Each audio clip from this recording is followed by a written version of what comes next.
Wraps होते हैं पाकिस्तान में। ये कोई जोक की बात नहीं, ना हंसी की बात नहीं, this is a serious issue. Okay, and only 0.2% conviction rate. एक साल में almost 22 to 29,000 rapes are recorded, लेकिन कन्विक्शन इज 0.2%।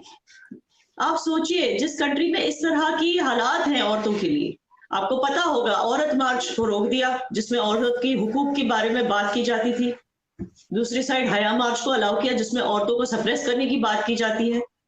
ये है पाकिस्तान, जहां पे पीओके में अब लड़कियों पे जबरदस्ती कहा जा रहा है कि हिजाब पहनकर ही वो एजुकेशनल इंस्टीट्यूशंस में जा सकती है। एंड मैं इस चीज के सख्त खिलाफ हूं। ना लड़कियों को रोकना चाहिए हिजाब पहनने से, जो पहनना चाहती है उनको पूरा हक मिलना चाहिए, और ना उन पर जोर जबरदस्ती करके पहनाना चाहिए। लेकिन अनफॉर्चुनेटली वहां पीओके में ये सब हो रहा है। अच्छा, आई बात जब हम रेप की बात कर रहे थे, I think Pakistan is the only country in the world जहां पे रेप पॉलिटिसाइज होता है। शायद आपको पता होगा रिवेंज रेप क्या है जो पाकिस्तान में होता है। आप सोचिए किस तरह का जो पंचायतें हैं वहां की पाकिस्तान में, किस तरह की ये जस्टिस सिस्टम है। एक लड़की का अगर रेप होता है तो उसके भाई को पूरा हक है कि रेपिस्ट के बहन को पूरे गांव के सामने और उसकी फैमिली के सामने रेप करे। इस तरह का वर्डिक्ट दिया जाता है और कहते हैं कि इसको और ऐसे वर्डिक्ट को स्टेट अप्रूवल भी है। अब बताइए, ये ऐसी जहालत आपको दुनिया में कहां मिलेगी? और उस कंट्री का फॉरेन मिनिस्टर कहता है कि इंडिया में और या जम्मू कश्मीर में औरतों के साथ जोर जबरदस्ती हो रही है, जम्मू कश्मीर इंडिया का ही हिस्सा है। ये फॉरेन मिनिस्टर कह रहा है। आप बताइए मारिया ताहिर कौन है? मारिया ताहिर क्या कोशिश कर रही है? इंडिया में असाइलम लेने की कोशिश क्यों कर रही है? पीओके की है ना, पीओके की लेडी है, गैंग रेप हुआ था उसका 3-4 साल पहले, तब से वो लड़ रही है, उसको जस्टिस ही नहीं मिल रहा। क्यों नहीं मिल रहा? क्योंकि जस्टिस, रेप विक्टिम को जस्टिस मिलने के लिए 4 मर्दों को टेस्टिमनी देनी होती है कि भाई हाँ हमने देखा है रेप सचमुच हुआ है। अदरवाइज अगर लड़की बोलती है तो उसका कोई होल्ड नहीं है कोर्ट ऑफ लॉ में पाकिस्तान में। अब आप मुझे बताइए वो क्या करेगी, कहां जाएगी, उसके बच्चे। अच्छा, जो मारिया ताहिर के साथ हुआ वो इंस्टीट्यूशनलाइज्ड रेप है, ये भी मैं बता दूं। पाकिस्तान में it is one of the only countries in the world जहां पे इंस्टीट्यूशनलाइज्ड रेप होता है। मतलब गैंग्स जो है वो रेप करते हैं, फोटोज उठाते हैं, वीडियो उठाते हैं और उसके बाद ब्लैकमेल करते हैं औरत को कि पैसे देती जा। उसको और उसके हस्बैंड को ब्लैकमेल किया जाता है कि पैसे देते जाओ वरना हम ये वीडियोज और क्लिप्स वायरल कर लेंगे। और देखिए जब मारिया ताहिर इस चीज के बारे में, मेरी बात सुनिए, जब मारिया ताहिर इस चीज के बारे में कंप्लेन करने गई, उसने क्या देखा? उसके जो रेपिस्ट थे वो बैठे थे वहीं पे पुलिस वालों के साथ आराम कर रहे थे कमरे में।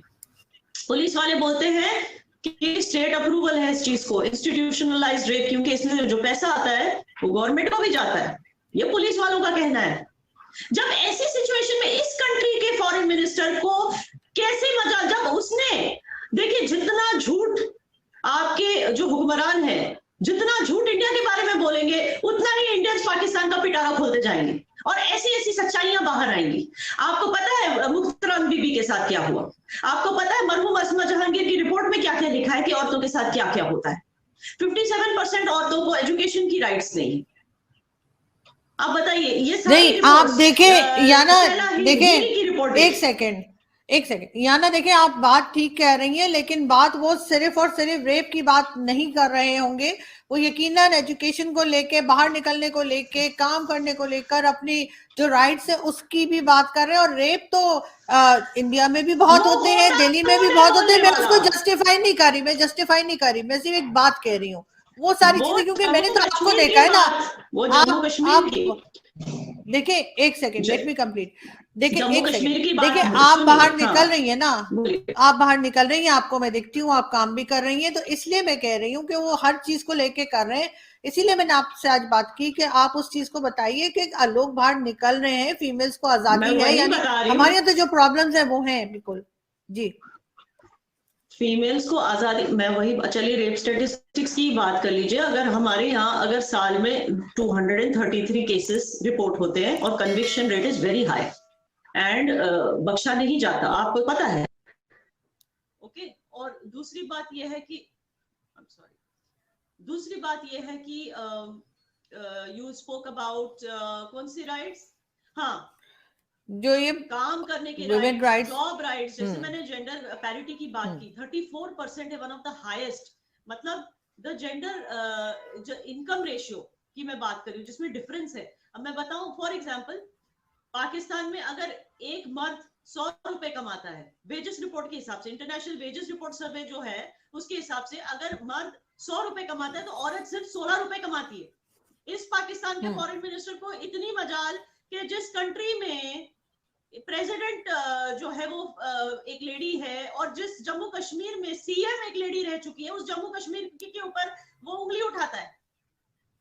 मैं यही बता रही हूँ, मैं आपको ये नहीं बता रही हूँ कि आपकी कंट्री में क्या प्रॉब्लम, मैं आपको हिपोक्रेसी बता रही हूँ कि वो क्यों नहीं जाके बोलता है कि the world should help Pakistan to come out of this gender disparity that is between the gender bias that exists in my country. Why doesn't he speak about that? मैं वही पूछ रही हूँ आपको जी। जी नहीं, आप मुझे ये भी बताइए याना कि आखिर आपको क्या लगता है कि हर जगह जाकर जब भी किसी की टॉपिक के ऊपर बात हो रही हो तो पाकिस्तान के प्राइम मिनिस्टर हो चाहे फॉरेन मिनिस्टर हो, वो भारत या कश्मीर को क्यों बीच में ले आते हैं? आपके ख्याल से क्या ऐसा करने से इंटरनेशनल कम्युनिटी कश्मीर की तरफ देखने लगेगी? क्या उसका इशू सॉल्व हो जाएगा? आखिर क्यों बात करते हैं आपके ख्याल से? मुझे खुद नहीं पता, मुझे ऐसे लगता है कि ऐसे बात करके वो पाकिस्तानी आवाम को ही गुमराह करने की कोशिश कर रहे हैं, ताकि आवाम जो है अपने हुकूक को भूलकर, जो उनका हक है उसके लिए लड़ना भूलकर, वो इन चीजों में ज्यादा मुब्तला हो जाए कि हाँ देखो भाई हमारी गवर्नमेंट कितनी अच्छी है, हमारे साथ साथ हमारे मतलब जो हमसाए हैं उनके लिए भी कितना केयर करती है गवर्नमेंट, मुसलमानों के लिए आवाज उठाती है हमारी गवर्नमेंट कितनी अच्छी है। तो भोली भाली जनता को वो कहते हैं ना गुमराह करने के लिए, ताकि आवाम देखिए, हर उन्हें भी पता है कि हर जगह जाते हैं भीख मांगते हैं, और इससे ऑलरेडी आवाम परेशान है। आवाम को लग रहा है, पाकिस्तानी आवाम को लग रहा है कि हमारी कोई इज्जत बची नहीं अब दुनिया में। आप तो देख रहे होंगे कि हर जगह रास्तों पे लोगों की रिएक्शंस क्या निकल रही है, यही चीजें वो कह रहे हैं कि ऐसे नहीं होना चाहिए, एक रोड मैप होना चाहिए। चलिए अगर पैसे लिए भी हैं दुनिया से तो उस पैसे का कर क्या रहे हैं अपनी तिजोरियां भरने के अलावा? तो कोई